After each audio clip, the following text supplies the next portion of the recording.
So when I see comment like this, I'm always eager to check their page so as to see what their worldview is. So I went on this person's page to see his content. I watched one of his content in which he made a reaction video of a Muslim man praising how their mothers were dumb for their fathers and how they endured insults, disrespect, and their mothers will still be the one to beg for mercy from the man who couldn't even afford them kindness. The man in that video glorified how their mothers spent for the children, but still felt ashamed to ask her own husband for help so as not to get the man angry. The man in that video said, and when he asked his mother why she tolerated it all, she said a woman must be dumb for her husband if her children will rise in life. What twisted theology is this? What sick inheritance are your mothers passing down? Whereas this person that made this comment called women like me depressed simply because we refuse to tolerate men who are emotionally unavailable, selfish, or downright cruel. Cruel. You think that refusing to settle for mistreatment is a sign of weakness. But let me educate you. You see that word depression you are throwing around like an insult. Do you know what caused it? For somebody like me, it wasn't independence or boundaries or nurturing that caused it for me. It was gaslighting, the emotional neglect, and the constant silencing of women who dared to speak up for themselves. It was people like you with your dismissive rhetoric that pushed women to the edge. And yet, we survived. I survived. And I will never apologize for choosing my peace over pain. We know you hate women. We know. You only want to lie with women but never rise with women. Alhamdulillah, I made it through. I grew stronger, wiser, and more rooted in my truth. Now, you think slapping the word depression on me somehow invalidates my clarity or the issue not to have more children. That's not only ignorant of you, you are even dangerous, because choosing not to have more kids is not a sign of mental illness. It's a deeply personal choice, and no one owes you motherhood, especially not someone like me that knows firsthand what it means to parent in pain and isolation. So if you were truly sane, you had never weaponized mental health as a comeback. People lose their lives to depression. It is not a punchline. It is not a character flaw.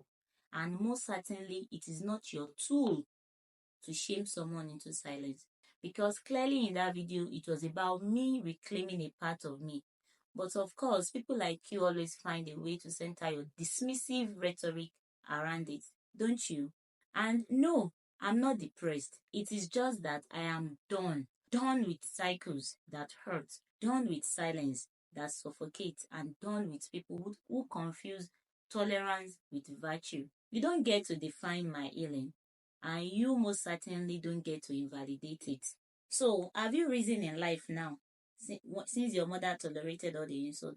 And these are Muslim men validating such rhetoric in the video. And these are the same set of men that will quickly want to romanticize the idea of liberation and honor of women in Islam when they want to win debates with non-Muslims. Abi, is this rhetoric Islamic too? In reality, women married to this set of Muslim men are miserable. This thing you all called submission, I call it pain. You call it respect, I call it the slow death of a woman's self-worth. Then you now want to stand on your parents' broken legacy, clapping for the length of their marriage, as if the years of unhealed wounds make it an achievement. You bully women today for refusing to shrink, for refusing to suffer and endure the way your mother did. Because according to you, staying in pain is the price of being called a good woman. I wonder what kind of son or sons you are. You don't love your mother. You all don't love your mothers, because if you all did, you had questioned the man who dimmed their light. You had held your fathers accountable. You had recognized her sorrow masked in submission. But no, instead, you want to repeat the cycle, glorify the abuse, and expect women like us to play along so that the marriage can stand, because you all don't have what it takes to be married. You all like the idea of marriage so badly that you only want women to bear the burden. Grow up. Maybe you don't know.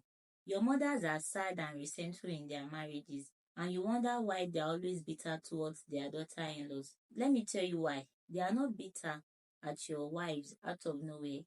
They are starved for the love they never received from their husband. Their rivalry with your wives is not about beauty or control. It's about attention, validation, and visibility from you, their sons. Because in their marriages, they were unseen. So now they cling on to you for purpose. That is why they are very bitter towards their daughter-in-law. Their insecurities in human form. You enable it because you still think a woman's worth is in how well she can shrink herself.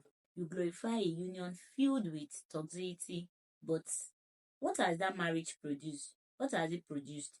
You, someone like you, a walking wounded billboard for emotional dysfunction. You praise the prison your mother lived in because in your mind, her silence meant success of that marriage. And the question is this: what did your poor woman do? What did your mother do to get lashed on? Nothing. Her fault was lack of self-esteem, and she believes or believed her worth and values is or was tied to a settings that didn't value, cherish, or respect her. Her confidence and self-worth were shattered for one weakling to feel seen and purposeful, which is the man. Shame on you all. I mean, what will it cost you to be fair, sane, love, merciful, and just with your fellow human being? Someone you plan to go on a journey of life with. So which greater height have you risen to now since your mother tolerated all those insults and abuses to these insecure human beings? You said love don't make marriage work, as if you've got any love to give to begin with. You go into marriage for the convenience it brings into your life. That is why bare minimum is all you all can offer. You don't even love yourself to begin with. You are at war within. So then you mentioned understanding. Your definition of understanding in marriages is how repressed the woman can be to tolerate your toxicity while you go around feeling good about yourselves. So what responsibility can come from someone like you? You are even failing at regulating yourselves. You lack decorum. You lash out on poor women unnecessarily to feel worthy, to feel like the man. What responsibility are you talking about? And whatever resources someone like you has that is making you feel that you are responsible will be weaponized. We know patterns of your lives. Now, this is a challenge for you. Can you thrive or have self-value without needing someone somewhere shrinking themselves, feeling miserable for you to feel purposeful? No, you can't. Because you all are weaklings and are entitled. At least I went through depression and I bounced back. But you keep going with your destruction rampage on your fellow human being. Let it sink into your head. Toxic marriage is and can never be an achievement, no matter how much you try to bully women into it. No matter how much you all want to romanticize the idea of it. You all only want the idea of a marriage, but you don't have or carry what it takes to be in that marriage. You only want someone that will come and sacrifice, the sacrificial lamb that will take in your insults. That is what you are looking for. And that is not worth it. It is not worth it. Start taking a dose of healthiness today and see for yourself what it takes to do good and receive good. Don't go around normalizing toxicity under the guise of marriage. Use good examples of men that nurture their women and how those women feel safe and valued. Not all these jaga toxic examples that you are going around with. For me, personally, I am rooting for all the same people living and thriving in their healthy marriages. Watch out to you all. Go fix yourself and stop looking for someone to tolerate your rubbish.